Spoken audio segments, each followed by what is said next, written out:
Hello friends, welcome to my channel. এসে গেছি আরেকটি ছোট্ট মিনি ব্লগ নিয়ে। তো বিকালের দিকে একটুখানি রেডি হয়ে নিয়েছিলাম একটু বাইরের দিকে যাব বলে। তো দেখো রেডিও হয়ে গেছি, এবার বেরিয়েও পড়েছি।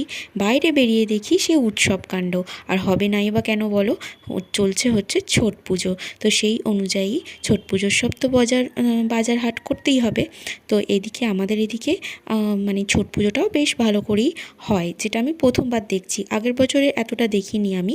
তো এবছরটা দেখছি ছট পুজোর এত মার্কেট, এত জমজমাটি, এত কিছু বিক্রি হচ্ছে।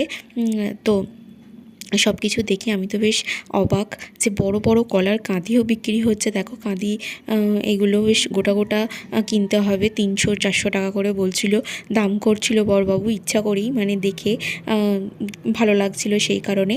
তো তারপরে চলে এসেছিলাম একটু গঙ্গার ধারে। এখানেও দেখি একটা ছোট প্যান্ডেল হয়েছে, বললো ছোট মায়ের পুজো হবে। তো তারপরে এখানে এনাদের থেকেই রিচুয়ালসগুলো আমরা টুকিটাকি জিজ্ঞাসা করছিলাম কি হয় না হয়।